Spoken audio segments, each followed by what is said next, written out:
welcome to the Brain Ladle Trivia Podcast. I am your host, Davo.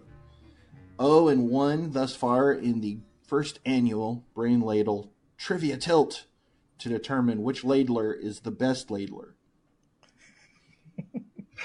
This well, week, you're not alone. You're not alone in being 0-1. Oh, yeah. I was going to let you talk about that on your own, Kels. Oh, okay. I was just making sure you didn't feel like just isolated. No. I was last week, so I'm looking up at all y'all. Fair enough. Well, I am taller than you guys. Barely. Yeah. I'm You're like four. what? No. How tall are you? Really? How tall are you? 5'10". I'm 6'2". Really? I never. So yes, you are okay. I never thought of you as that tall. All right. Well, it's because I'm wide too. Maybe that's it. So clearly, Neil and Kels are with us today. But the questions that hopefully I will win tonight, so that I may move up the ranks, will be asked by Anthony. Hello, everyone. Anthony, how you doing?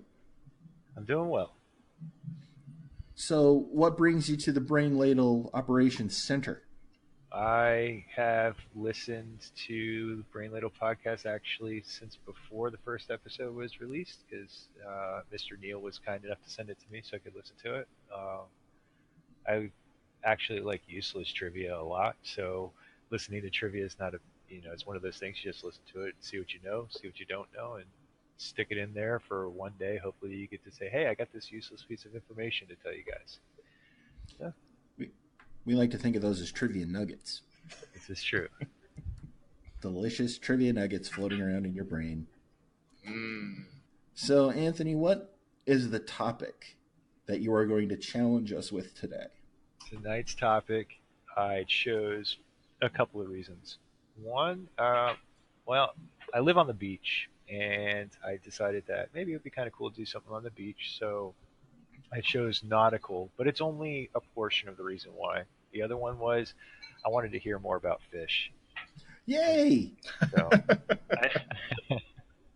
although I don't have a whole lot of fish stuff going on in here, but it was just cool to be look up things in the ocean and that kind of stuff. So, can you explain the rules to us, Neil? Every week we have a topic, and there are 6 categories with 4 questions each about that topic, and then there's a final question at the end. The rules sometimes vary a little bit. We'll see what Anthony has in store for us today for the final question when we get to it, but we should have 24 questions of nautical goodness coming our way. Arr, bobbing along on the ocean. Ha-ha. yeah, I do have the 6 categories. I do have some bonus questions thrown in there too, just in case. Maybe you can get a bonus question or a bonus answer, even though you might not be able to answer the actual question. But I got faith in you guys. I think you'll do good. I appreciate that. And Kels, I'm looking for you to answer the very last question. I'm just going to throw it out there at the beginning. That puts a lot of pressure on me, but wow. Accepted. Does that mean you're not expecting him to answer any of the first 23? Well, I hope that somebody answers some of these. I don't think they're that hard. But I wrote the last one based off some information that I've heard on some of the other episodes that you guys have released. So there's a little blip that was said in the last one, and I was like, you know what, I'm going to ride on that a little bit and see how it goes. Wow, a callback. That's wonderful. If it's a good enough callback, we'll put it on a t-shirt. All right, the first category is nautical terms. Question number 1. In navigation, this is the process of calculating one's current position by using a previously determined position or fix and advancing that position based upon known or estimated speeds over elapsed time and course. I am locked in. I'm going to kick myself. I think I know this. I'm pretty sure I don't. Well, you have the last question. Somebody's got to get the first. Well, I'm pretty sure Neil's got it. Yeah, don't worry, I got it. Oh man, I'd like to point out the lack of fairness in this. What? I've lived in a landlocked state like my whole life. Have you ever seen a pirate movie? Yeah, I don't think that counts. Well, I've been on I've been on 2 cruises, and they did not use this kind of navigation on those cruise ships. I guarantee you. At least you hope. I do hope. Well, I made it back. Yeah, so. I'm locked in. I don't feel so good about it. I'm locked in as well. I feel terrible, but I'm locked in. All right. So we'll go in order. We'll do it Neil first. I believe what you're describing is called Dead Reckoning. All right. And Kels? I went with compassing. And Davo? Oh, the charting. Neil is right. It is Dead Reckoning. I don't feel bad at all. I had no idea. Me either. That is cool that it's called Dead Reckoning. Yeah, that's very cool. It's a good song. There was a movie. Wasn't there a movie that was released called Dead Reckoning? There is a movie Probably. called Dead Reckoning. Is it a horror movie on a boat? I actually have not seen it, so I can't pass judgment on the movie or tell you what category it is. The first time I heard the term was actually in another podcast, and they would talk. It was they were doing something with Amelia Earhart, and they were talking about how they could have used Dead Reckoning to fly, but they use it for nautical things as well. Yeah. All right, so we got Neil with 1. Goose eggs all around everywhere else. Question number Didn't 2. leave that rubbed in, man. Question number 2. This is a rope ladder lowered from the deck as when pilots or passengers come aboard is called this. And I'll give you a slight hint as well. This Please. also is a movie. I'm locked in. Come on, Neil, really? I always called it a rope ladder. That's what I thought it was. All right, I'm locked in. Davo's holding out. I am holding out because, man. Because rope ladder didn't work. Because rope ladder didn't work. I had to move past it too, buddy. Okay, I'm locked in with a utterly garbage answer. But it's fair. Hey, an answer is better than a punt. Always think of it that way. Oh, yeah, no punch here, man. All right, we'll go with Davo. What do you got? Oh, no. Gangplank. All right. And Kels? It's at the captain's hand. And Neil? So when I was on my last cruise, we had a balcony room, and as we were approaching some of the ports, we would go out on the balcony and look down, and there the pilot boat would come, and it is crazy. They lower this ladder out of a hole in the side of the cruise ship, like 4 or 5 stories up. They lower this ladder down, and the pilot from one of the small boats that come out from the harbor, they just hop right over onto it and climb up, and it's terrifying to watch. I can't imagine actually doing it, but I think the ladder is called a Jacob's ladder. It is called the Jacob's ladder. Piffle. So he got it right? Yes, sir. I'm not happy about that. Well, I'm happy for Neil in an existential sort of way, but not... Okay, never mind. Ready for question 3. All right. Question 3, which is simpler than the other 2. See, I didn't need that either. Don't do that. Oh, come on, man. This is a marine toilet. It is also the upper corner of a triangular sail. Locked in? Neil, did you live on a boat? You know this one, though. You may not recall it, but you know it. I'm sure you know it. Locked in. Davo's turn.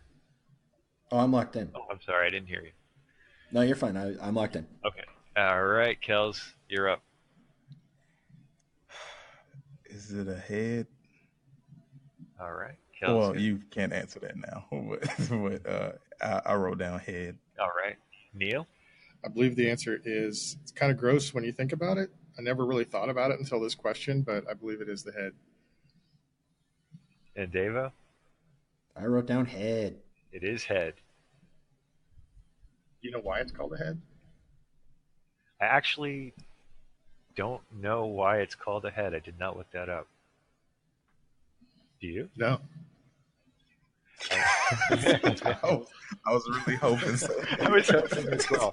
All right, The anticipation was there. I will sidebar if I will ask my father-in-law if he knows why it was called the head. He spent some time in the Navy years ago. He might actually know. If I get an answer, I will let you guys know. Excellent. We'll throw that out on Twitter Yeah, see if anybody once we knows. know something. Sounds Yeah, good. tweet us. Tweet at us. All right. What's the Twitter handle? My Twitter handle, the Twitter handle, is at Ladlebrain. Oh yeah. Oh, that's strange. It is. It is. You have no idea how hard it was. I tried my best to write a question about it, but I couldn't fit it into the nautical thing. I would have loved you forever if you would have made that. All right. Question 4. I think you guys will get this one too. A unit of length equal to 6 feet, approximately 1.8 meters, chiefly used in reference to the depth of water. I'm locked in. I'm locked in. I'm locked in. All right, Neil It's a fathom. and Kels I went with league. and Davo. I went with a fathom. And the correct answer is fathom. Mm-hmm. As soon as Neil said fathom, I was like, yeah, that sounds a lot better than league. But that was the only thing I could think of. A league is basically 3 miles. I figured it was longer because 20,000, was it 20,000 leagues under the sea? Yeah. Well, it makes more sense if it's 20,000 fathoms. You know, I thought about that, and someone said, how could it be 60,000 miles under the sea? That doesn't make any sense. And then I realized that they were under the sea for 20,000 leagues. Yes. They didn't go 20,000 down. It took me a while to figure It's that out. distance, not depth. Yeah. God, yeah.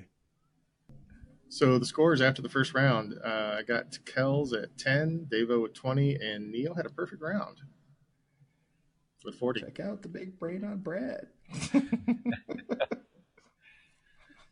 All right. Category number 2 is music.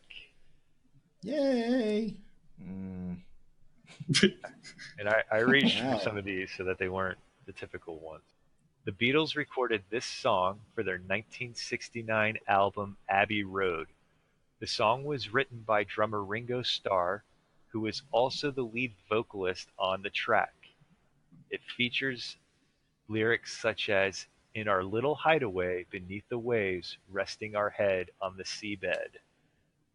I'm locked in. I can only think of one Beatles song that pertains to water, and I don't think it's on the Abbey Road album. I almost started whistling it absentmindedly, thus giving away my strategic position. I'm locked in, I think. I know. Yeah. You're not locked in? I am. I know. I definitely am absolutely locked in. All right. Is Kels locked in? No, he is not because he's not that familiar with the Beatles. Don't worry. I got some other stuff in here too. Get to it later. Well, if some Jay-Z coming up, man, it's home run. Who's that? Oh, dear Lord. I am going to write down the wrong answer. All right, just let me know when you're ready. I am ready now. Okay. Since Neil got a perfect round last time, let's start with Neil.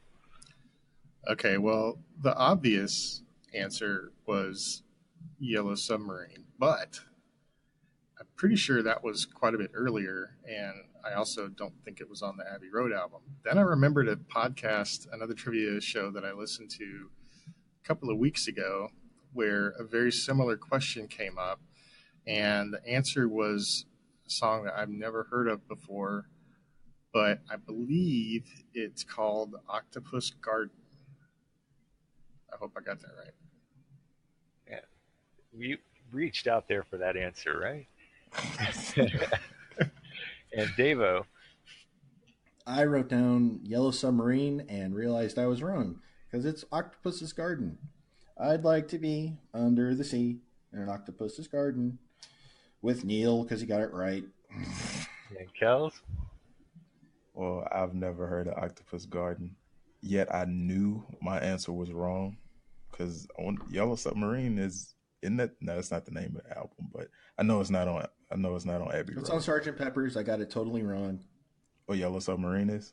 Yeah. Yeah. Yeah. Well, wrong. I figured it was early, and I knew it was wrong, but that's what I wrote down. Why are you doing this to me, Kels? I'm wrong. It is No, Octopus's I wrote Garden. the same thing. I didn't get it right. The answer is Octopus's Garden. See what I just suffered from, Anthony. This doesn't happen often. Was a premature lock-in. They have a pill for that, I think. Sure. Yeah. I got real excited, thinking I had the answer right. And I was wrong. to not to make you guys feel any worse or anything, but I wasn't really sure about this question. So today at about 5:30, I almost changed it to Yellow Submarine, and I was like, you know what? I'm not going to change it, and it worked out. Not in your guys' As for favor, Neil, because you prematurely answered. I prematurely locked in. So, Also, Davo, I think I could be wrong about this. I'm sure Andy is out there screaming at his car again right now. Yeah, probably. I'm pretty sure there was an album called Yellow Submarine, and it wasn't on Sgt. Pepper. I thought it was on Sergeant Pepper. I just see it in the. Maybe it is also, but I know I've seen an album cover that has a Yellow Submarine on it. Yeah. Andy, you'll need to tweet at us, or just text me personally and yell at me. Yep. You'll probably get a phone call about this one. I might. At Get least called I into knew the it was principal's wrong. office. I knew it was wrong. question 2 in category 2, and I'm going to give. There's a bonus on this one too, which I'll give 5 points if you can get the bonus for this one. The question number 2 is: Iron Maiden released this song as a musical retelling of this 1798 poem of the same name. It uses pieces of the original poem as lyrics and is 13 minutes and 45 seconds in length. It was Iron Maiden's longest song for over 30 years until it was surpassed by the 18-minute Empire of the Clouds from the 2015 album The Book of Souls. Name this song. And the bonus is to name the original poet. And the bonus is 5 points. I'm locked in with the only poem I can think of that matches that description. Well, y'all know how much I love Iron Maiden, but I am blanking on this one. You are a huge Iron Maiden fan. Locked in. Why can I not remember the name of that stupid boat? Was it the Titanic? No. The Mayflower? No. Wasn't the Ella Fitzgerald either. And that's stuck in my head. Was it the sloop John B? I'm going to kick myself so hard. Because you are a metal guy. Yeah, apparently not a good enough one. I'm locked in. All right. Let's go with Kels. So, Monarch of the Sea.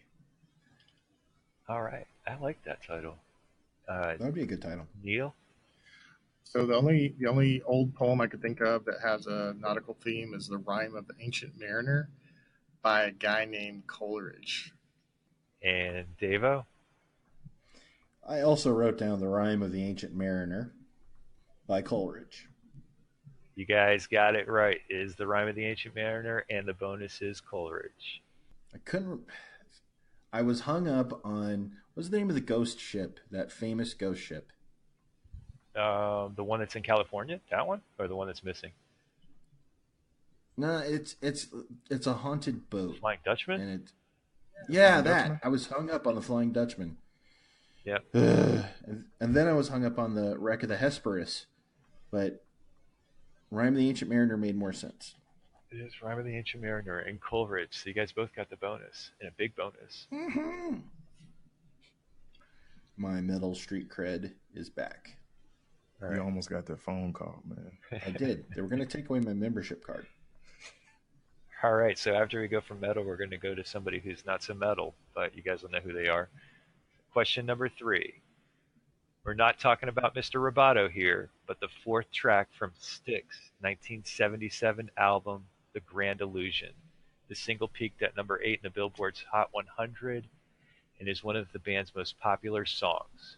And as a little extra piece here to help out, the song also appears as a plot point to the South Park episode Cartman's Mom is Still a Dirty Slut.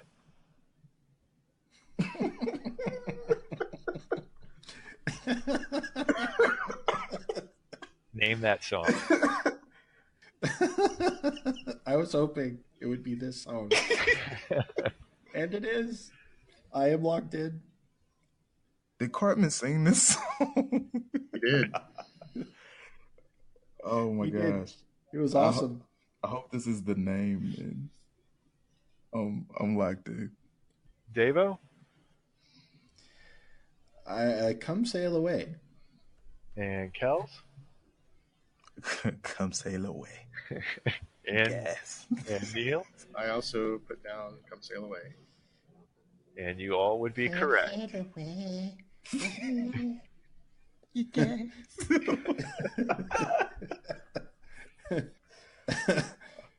This song was written by Lionel Richie while with the Commodores for their 1979 album Midnight Magic. Released as the first of 3 singles from the album, it was produced by both the Commodores and James Anthony Carmichael. The song reached the top 10 on both the US and UK music charts the same year. Name that song, and a bonus 2 points.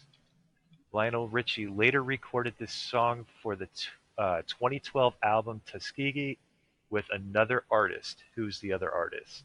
I'm locked in. I'm locked in. And Neil? I am locked in.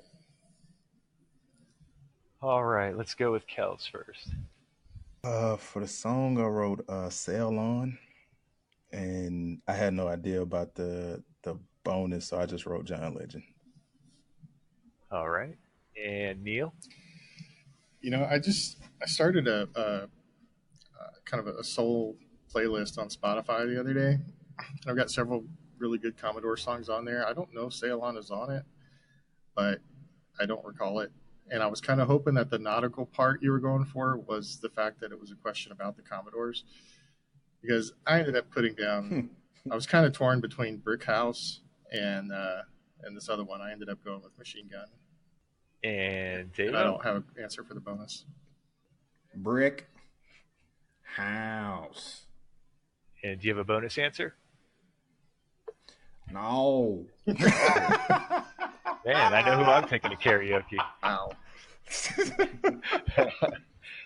All right. The answer actually is Sail On. Nice. And I actually wrote this because of the Sail On. And the Commodore's part was just because it's Lionel Richie, man. It's all because it's Lionel Richie, to be honest with you. But the artist that he did the song with for the bonus was Tim McGraw, actually. What in the where? Yeah, I didn't believe it when I honestly did not believe it when I first read it. I was like, I need to check this out. So I threw it in there as the bonus because it's true. Holy moly. Yeah. I think Sail On's about divorce. That was the biggest thing that I found, a little bit of a trivia nugget. The biggest thing we found for it was divorce. A lot of people theorize that it's actually Lionel Richie wrote the song because he was about to leave the Commodores, but neither one of those things happened for like 4 or 5 years after the song was written, so I don't know if it's actually about either of those. So, do we have scores through 2? We do. We have Kels with 30, Davo has 45, and Neil has 75. Jesus. Yump and Yemeni, man. I missed one. Oh, thanks. All right. Category number 3 is superstition. Writings on the wall. Maybe I should have done music a little bit later. We'll do a karaoke show. All right. And we'll sell it to the military as Sonic Warfare. We're trying to gain listenership, not lose it all. All right. Question number 1 in superstition. In today's society, many people consider this animal bad luck. At sea, it was the complete opposite. They were believed to protect ships from dangerous weather, and fishermen's wives would also keep this animal at home, hoping they would protect the men at sea. Name this animal. I'm locked in. I'm locked in as well. Okay, I'm locked in. All right, Neil. I just put a black cat. I don't know. All right. Davo Black cat. and Kels. One with black cat also. It is a black cat. I did not know that. Nor did I. You guys guessed really well, or dug really deep, one or the other. We dug deep. Found that trivia nugget. I just made a wild ass guess. Oh, wow. You don't give away our secrets. I could think of no other bad luck animal. Yeah, that's kind of where I was at. Question number 2 in superstition. This group of individuals were said to bring bad luck on board because they distracted the sailors from their sea duties.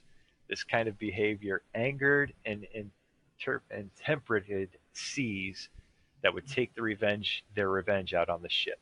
I'm locked in. I'm locked in as well. I'm locked in. All right. Neil I think you're referring to women. and Kels Yeah, my guess was the ladies. and Davo. Women. And the correct answer is women. Here's a couple pieces. Here's a couple trivia nuggets on the same question. Ooh, A double a nugget. twofer. The first one is, oddly enough, they were also considered good luck only if they got naked, because that had the power to calm the seas. Is that why they had naked women on the prow? Partially. That's the second trivia nugget. The second one Oh. is that they would put topless women perched on the bow of the ship because her bare breast shamed the stormy seas to calm, and her open eyes guided the sailors to safety. Just to be clear, it's not an actual woman. It's a carving of a woman. Well, I guess it depends. I guess it depends on the ship. I mean, if someone's I ever haven't- seen that, they might think that we're saying they put actual women in front of it. No, just in this one. Yeah, it does. It is carved out, but that's why they would do that. All right. Question 3. At the height of the trading empire between Spain and the Caribbean in the 1700s, most cases of disappearing ships happened to be carrying a cargo of this type of fruit. Many boaters continue to avoid this fruit at sea, some even avoiding suntan lotion that has this fruit smell. What is this fruit? I'm locked in. I'm locked in. I'm locked in. All right, Davo? Well, I thought about fruits being on a ship. And then, they're not going to keep because it's a long journey. So I thought of a resilient fruit-ish kind of thing and smelly suntan lotion. So I went with cocoa nut. Good guess. And Kels? I also went with coconut. And Neil? I was torn between two. I thought of coconut, but I don't really think there's that many coconuts in the Caribbean. I could be really wrong about that. I ended up going with banana. The correct answer is bananas. Neil. Bananas. Interestingly enough, a little tidbit from my past. Went deep sea fishing one time, and one of the guys had like 3 or 4 bananas, and he was eating one of the bananas on the dock. And the captain just put all of his stuff down, walked up to Greg. He's like, "Hey, can I have those bananas?" And the guy's like, "Yeah." I just threw them right in the water. He's like, "Now you can get on my boat." Really? Yeah, he wouldn't even let him bring him on the boat. All right, final question in superstition. This group of individuals was thought to bring bad luck to a ship if you happen to encounter one before boarding. However, if you speak to them before they get the chance to speak to you, you're saved. Name this group of people.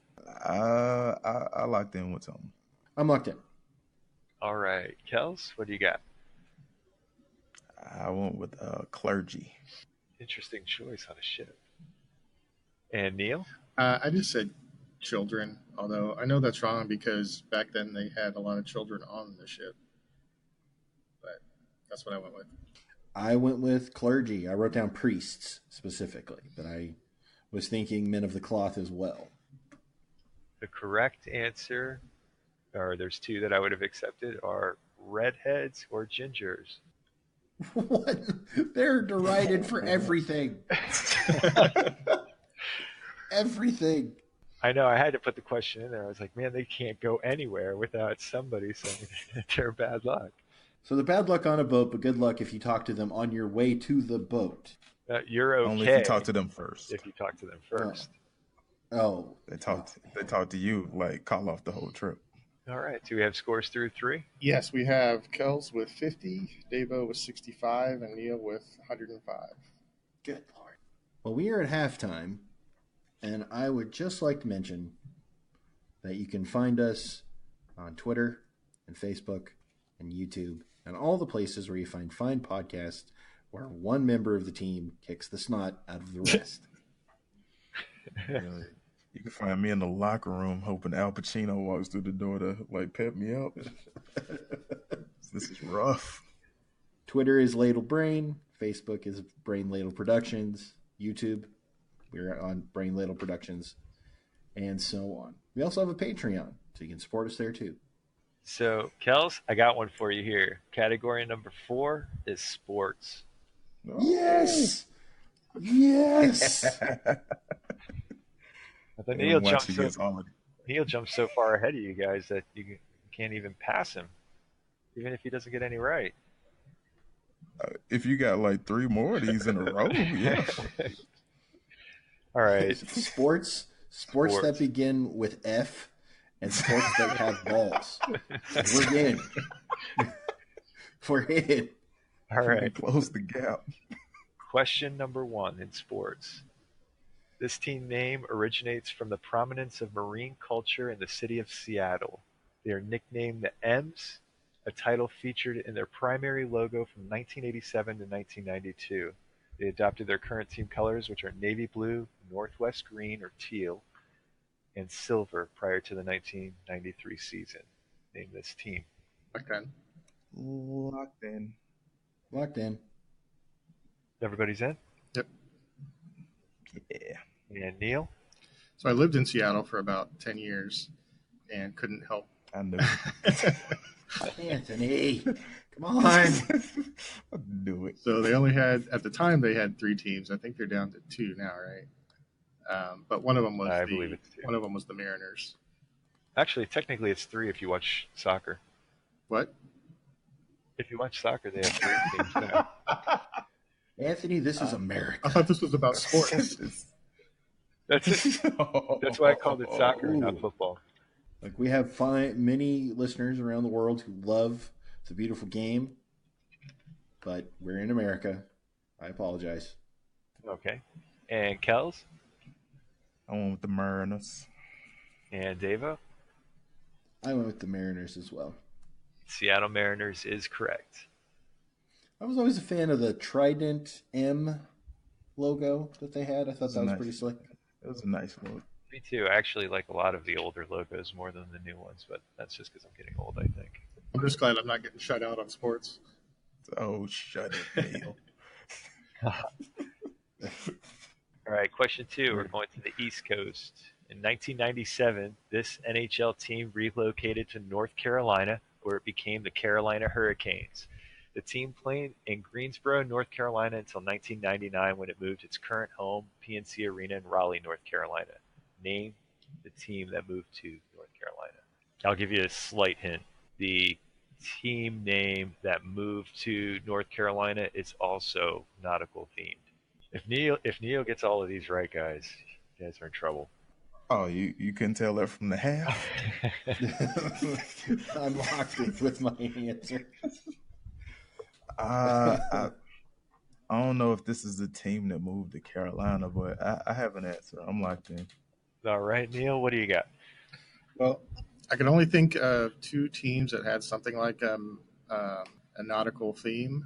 One of which I'm pretty sure is still the Islanders are still in New York. Is that right? The Islanders, yeah. But I went with the Whalers. And Davo? The Hartford Whalers. And Kels? Hartford Whalers. You guys are correct. It is the Whalers. That is the finest logo in hockey. It is. That Whaler logo is amazing. Yeah, there are a few logos in hockey that I really like. And the Hartford Whalers one I like, and actually prefer the old school Winnipeg Jets logo before they changed it to the new logo that's horrible, but I'm not going to get into that. Neil, did you live in Hartford too? No. Okay, I was just checking. All right, question number 3. This South Florida University football program has won 5 national titles, has produced professional athletes such as Jim Kelly, Ray Lewis, Ed Reed, and Warren Sapp, to name a few. Name this university and nickname, and for bonus 2 points, name their mascot. I'm locked in. I'm locked in. Also locked in. All right, Kels, what do you got? On with the U, Miami Hurricanes. And I have no idea what that damn bird's name is. and Davo? I went with the University of Miami Hurricanes, and I know that their mascot is a crane, but I don't know the name of the crane, so I wrote down crane. And Neil? So, funny story, Kels. When I was in ninth grade, I lived in Homestead, Florida, which is just down the road from Miami. And I was going to go to. I'd been planning on going to University of Miami before my parents moved me to Arkansas, and it all's downhill from there. But the only South Florida university I could think of that would have had a chance of winning some championships would have been University of Miami Hurricanes, and I have no idea. I didn't even know their mascot was a bird, but I did put U of M Hurricanes. The Miami Hurricanes is the correct answer. The bonus, there's a couple things here. The bird's name is Sebastian, but there's a trivia nugget for him as well. He's actually an ibis, not a crane. And oh my God. There's a reason for it.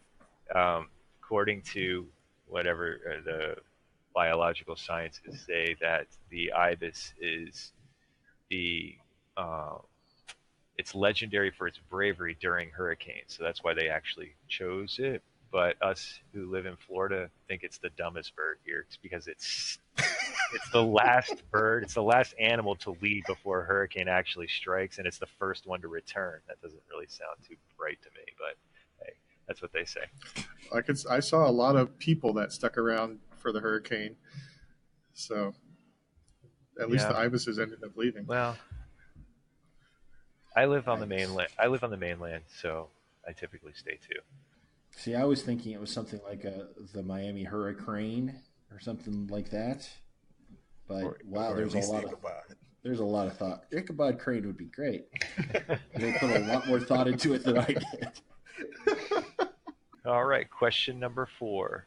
Since this team's first season in 1961, they have one of the highest winning percentages in the NFL. As of 2017, they have won at least 3 games in every season except 1962. and are only one of 6 NFL teams to win at least 15 games in a regular season. They share their name with these North Seafarers. Name that team. Locked in. Locked in. These North Seafarers? Norse Seafarers. North Seafarers. Oh, okay. I'm locked in. All right, Davo, what do you got? I put down the Vikings. And Kels? I want the Vikings of Minnesota. And Neil? I also put down the Vikings. It is the Vikings of Minnesota. So I got to congratulate you, Anthony, on getting a sports category that Neil could totally run. I just realized that. And interestingly enough, I had no idea that Neil lived in Seattle and Miami. And vacationed in Hartford, apparently. Yeah. I have been. Interesting. Ready for some scores? Got Kels with 90, Davo with 105, and Neil with 145. That is stupendous. Like sweeping a category normally feels better than that, but it's just kind of. I'm just kind of hollow on the inside. Well, just remember, Kels, you're going to get the last one right. We hope. Yeah. We hope. Don't say that. Don't say that. Thank you. I'm trying to give you performance anxiety now. Oh, thanks. Like you need to really pad your lead. Well, the next category is science. Oh, come on. Oh, man. I know Neil? Neil's so disappointed with this one, right? All right, but you guys Okay. will nail this one. When you guys can clean slate it, We're right? ready. Oh, heck yeah, we're ready. Question number 1. This is a measure of speed equal to 1 nautical mile per hour. I'm locked in. I'm also locked in. Is everybody in? Yes, I guess. All right, Neil, what do you got? Knots. And Kels? I went with the knot also. And Davo. Knots. The correct answer is knots. Hey, Kels, Hey, Davo. do you realize we just got 5 questions in a row right, and it doesn't matter? No, it doesn't matter. Nothing matters. Yeah. Nothing matters. Go down that lonesome highway. Yeah. Man, if I get to do questions again, I'm doing wrestling. Oh, After hearing that. You're welcome back already. I'll probably sit that one out. Oh, no. You don't take that ass whooping, sir. I got to take this one. You got to take one for me. I'm going to have to practice my punting leg. We'll make it multiple choice. Every answer I don't know is Jerry Lawler. Yeah. That's a solid That's guess. awesome. Going with the king. All right, question number 2. Within 50, what is the distance of a nautical mile in meters? I'm locked in. I'm locked in. Locked in. All right, Neil. I did a little bit of math and ended up with 1,760. Right. And Davo? I did a little math and added a little bit on the top and said 1,800. And Kels? I said 1,200. Davo? You're Oh. very close. Within 50, the total is 1,852 meters. Now you can Are you kidding me? You can reach out to your Oh my God. you can reach out to your competitors and ask whether or not they believe you should get this question right. For 2 meters. You know what? Big card, Kels. Oh, 2 meters. Neil, what do you It's think? right there. It's right there. I'm going to have to say it's not within 50. I will remember this, Neil. Can we give him 2 points for it? Since he was like 2 The away. 2 missing meters. I'd be, Yeah, the 2 missing. I'd be Just okay with rub that. in those 2. All right. Yeah. We'll go with 2 points. Do you want 2 pity? I'll take 2 pity Okay. points. Heck yes. I'm going to win by 2 now. Those 2 points come back to haunt. I can't wait to hear it. All right. Question number 3. This is an astronomical instrument used to determine latitude and longitude at sea by measuring angular distances, especially the altitudes of sun, moon, and stars. Name this item. I'm locked in. I'm locked in too. I'm locked in. All right, Neil, what do you got? I think that's called an astrolabe. And Kels? I wrote down Galileo's glasses. That sounds like a Tribe Called Quest album title. A part of it, it's a little longer than that. The And divine journey using Galileo's glasses. I'd listen to that. and Davo, what do you got? Astrolabe.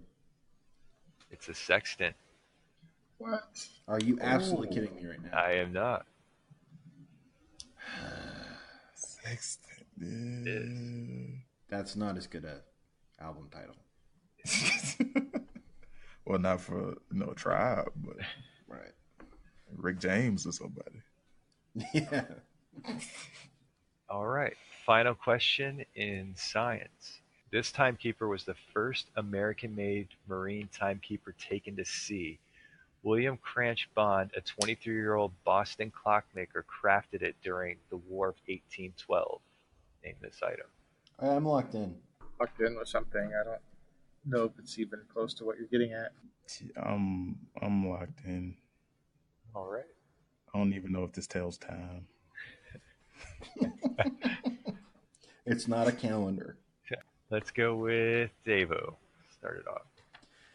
So the way the question was phrased, it made me think it was a specific type of timepiece. So then I thought, okay, maybe it's a Nautilus, like a Nautilus watch. But then I went more basic, and since it was in the 1800s and they may need their pockets for other things, I went with wristwatch. All right. And Kels?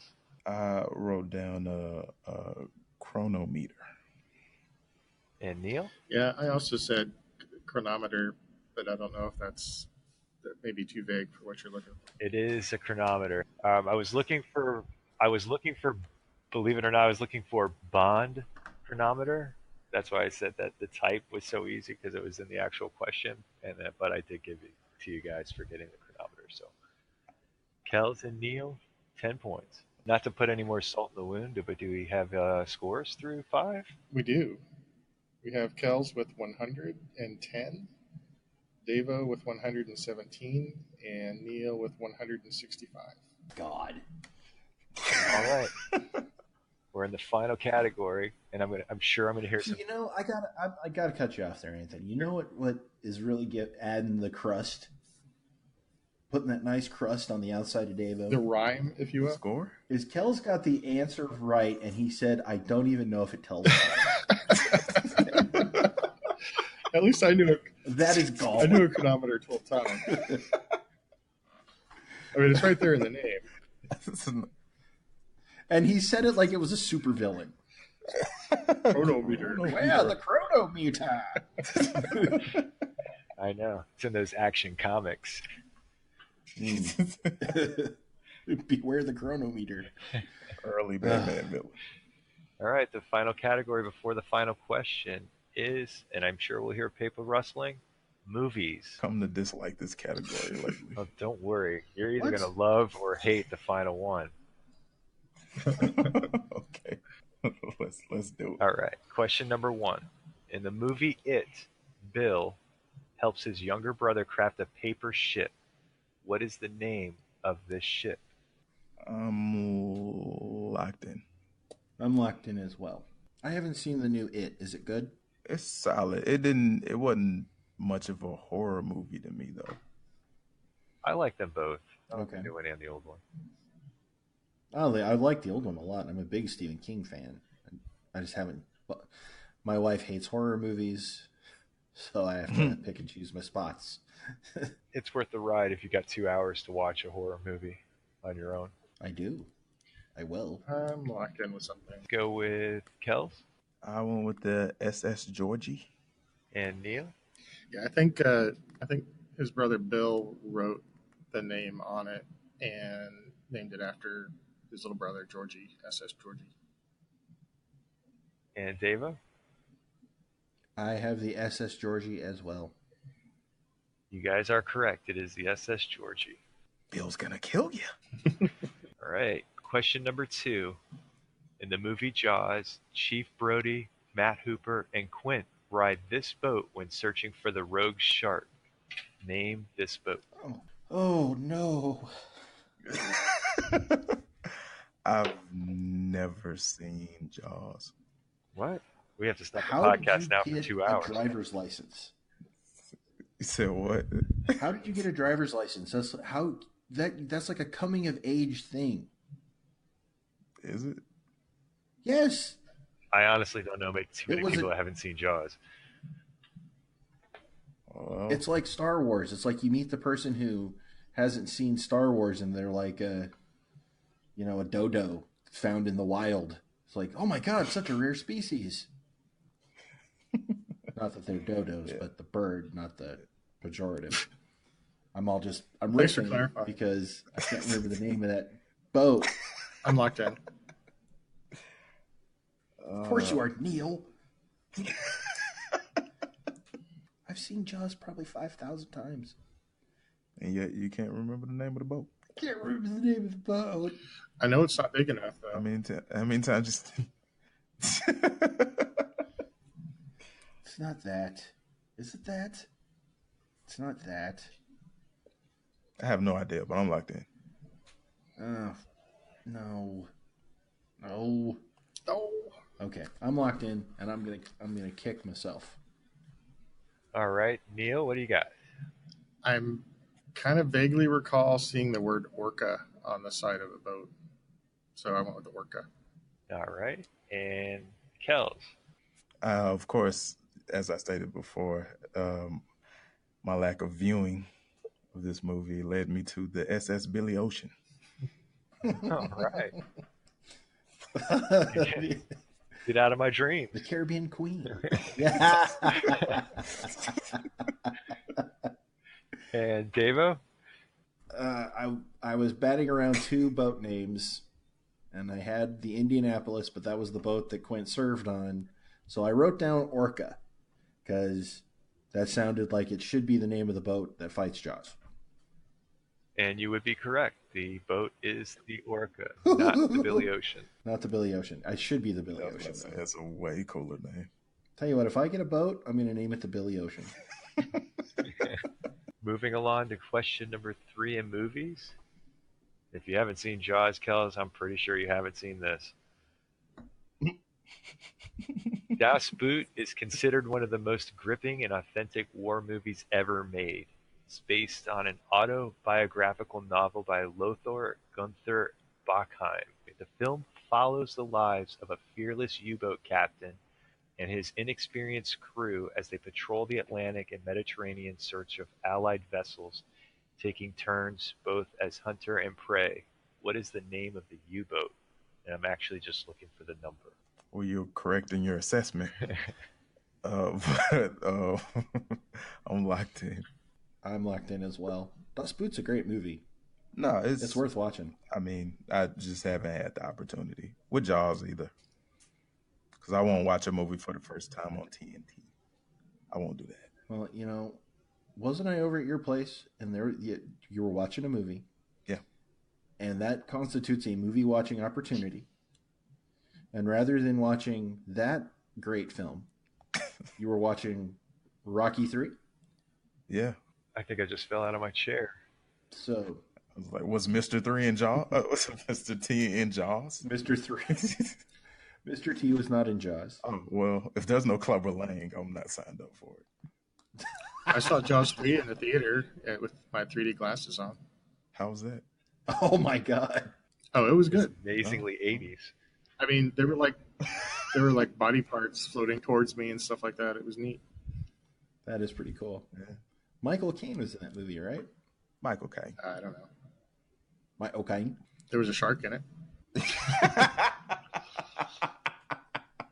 Neil, what do you got? I don't know if I've ever seen Das Boot. I really probably wouldn't remember the name of the. Isn't it all in German? Subtitled or something? Yeah. But there is an Yeah. English Yeah. one as well. I think it's U-boat 69. Good answer. Aw, yeah. And Kels? I went with the title of another movie. I put U571. Me too. U571, U571. That's about the stealing of the plans, right? Where they take the decoder. Isn't that what U571? I couldn't tell Yes. you. The correct answer is U96. Oh. Yeah. I was so close. U96. Yeah, that's pretty close, but not No cigar. so close. All right. Yeah. What are you thinking, Davo? Are you thinking maybe 2 points or no? I'm thinking since he begrudgingly gave me 2 points, I will return the favor, but I want to drop those points on the ground, and I want him to pick them up. Man. That was so devious. So here's so devious. here's the thing, Dave. You were actually making a good faith effort to get the answer, and I just made a joke answer Ooh. that just happened to be close. So I will leave those points on the ground because I don't deserve them. What? No, hey You're Neil. leaving 2 perfectly good points on the ground? Neil, when Yep. when you burned him right there, I wrote down the same thing he did, so that hurts me just as much.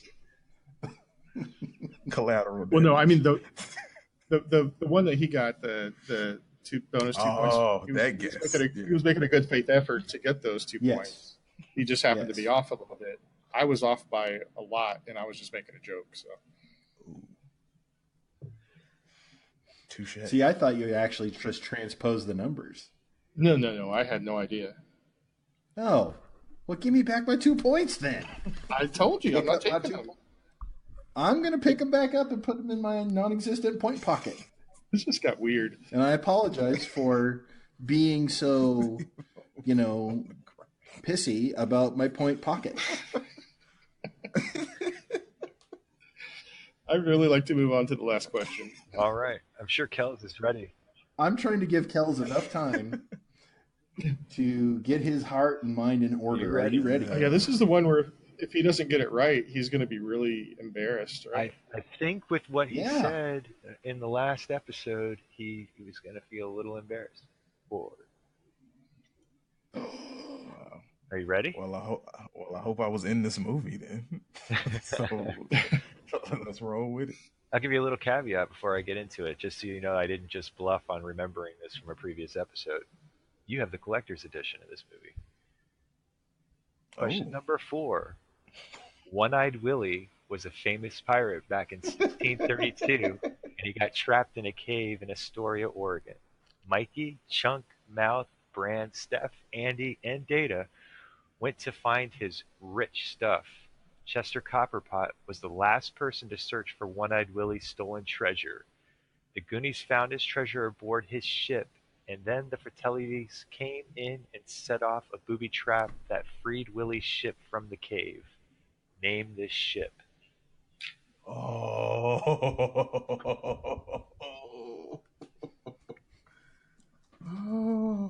I'm locked in. I'm locked in. It won't be quite as embarrassing if nobody else gets it right. I've never seen the movie. No, it'll be very embarrassing. I've seen it and didn't like it. Really? Yeah. What's the name of the damn ship? Oh, I got it. And Davo, what do you got? I wrote down the Black Pearl. I do know what movie that's from. Yeah. And Neil? Davo, that's ridiculous. It is SS Georgie. All right, Kels, we're up to you. I believe Willie's ship was named the Inferno. And you would be correct. You didn't All let me right. Good down. job, Kels. Collector's edition. So what are the scores before we get on to the final question? Well, in no particular order, except it's from lowest to highest. We've got Kels with 130, Davo with 137, and Neil with 185. 180 what? 5. Could have had 2 more points if you'd bothered to stoop. I didn't deserve him, Davo. The final category is naval battles. My wager is locked in. As is mine. I'm locked in with a wager. All right. And the final question is, during the attack on Pearl Harbor, the United States had 21 ships that were lost or damaged. Of these, there were 9 battleships. Name 6 of the 9 battleships. Ooh, that's a good question. Wow. I'm locked in. I'm locked in with 9 things. Wait, I'm locked in with 8 things. I'm locked in. During the attack on Pearl Harbor, the United States had 21 ships that were lost or damaged. Of these, there were 9 battleships. Name 6 of the 9 battleships. And there's really no order here, but the most obvious one I'll go with first is the Arizona. Got it. Don't Got have it. Next one is Oklahoma. Nope. Got it. Next one is West Virginia. Nope. Got it. Nope. What? Next one is California. Nope. Don't got it. No. Next one is Nevada. Don't got it. No. Pennsylvania. Oh, come on. Don't got it. No. Tennessee. Nope. Got it. Got it. Maryland. Nope. Got it. So I think I got ones that didn't get damaged. I think I misunderstood the question. The final one is Utah. Nope. I got it. All right. What? I got it. Oh, Kels cleaned up on the ships that got damaged. What in the world? I didn't know you knew anything about World War II, my man. I guess states. That's all I did. I guess states. I knew Arizona. I knew it wasn't Virginia, so I guess West Virginia. I just threw out Oklahoma and Tennessee. I went with kind of longer names and then big states. Yeah. That was my mentality. So, David, how many did you get? I got 2. I got 0. So, Oh. I'll just say I bet 0 because there's no way I was going to know anything about battleships, and clearly that was a good wager for me. What did you wager, Davo? I wagered 50. Takes you to 87. Kels? Yep. Well, I didn't want to wager everything and end up with 0, so I wagered 128. Wow. How many did you get right? I got 6. Oh my God. The only 3 I didn't get were Connecticut, Colorado, and Missouri. So I was like, okay, I know Missouri's one because that's where they signed the peace treaty. And then when you reread the question, I realized that I got the question backwards.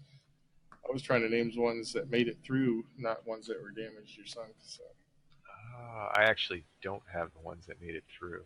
Well, the final scores are Davo with 87, Neil with 185, and Kels with 258 points.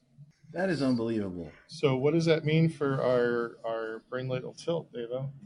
It means that I'm bringing up the rear severely. But you two are knotted up. That's great. It's a lot of games. Congratulations to be played. all around. I'm sweating over here. It's not just the lack of air moving. It's not your crippling fever. It's the thrill of victory. You having hot flashes? Oh man, hoping not, but I'm prepared, I guess. So to make this official, guys, in game or episode 2, we'll say game 2 of the first annual Brain Ladle Trivia Tilt, Kels has taken his place among the victors. So in the tournament, Kels with 1, Neil with 1, Davo with 0. He's got him come back in game 3 to make this any kind of race. I'd like to say thank you very much to our guest host, Anthony. My pleasure, guys. It was awesome. I had a great time. Well, you are welcome back anytime, either as a host. Especially with that wrestling one. Yes, the wrestling one. either as a host or a guest, whichever you prefer. We have a Twitter account at LadleBrain. Do you follow us on Twitter, Anthony? I do. So we are active on that Twitter. Please hit us up with questions, suggestions, comments. We love to see them. We're on Facebook at Brain Ladle Productions. We have our YouTube channel, Brain Ladle. We have a website, brainladle.com. You can email us each personally at Davo at brainladle.com, Neil at brainladle.com, and Kels at brainladle.com with whatever you'd like to send us, as long as it's tasteful and friendly. Well, that lets out most of the things that we say to each other. Yeah. In a friendly way. We have a Patreon. If you'd like to support us, support the channel, support the network, support us in our Brain Ladle endeavors. We've got some more stuff coming down the pike, and we are excited about that. I'd like to give a shout out to Susan L., who has been a patron from the beginning. She's an ardent supporter of the show, and whoever else would like to join that Patreon crew, we'd love to have you. This has been Davo with Neil. Have fun, but don't get any on you. And Kels. I can't follow that, so I'll see you next time. Signing off. The preceding podcast was presented by Brain Ladle Productions. All rights reserved. I like to think of the league as the yard of miles. You would.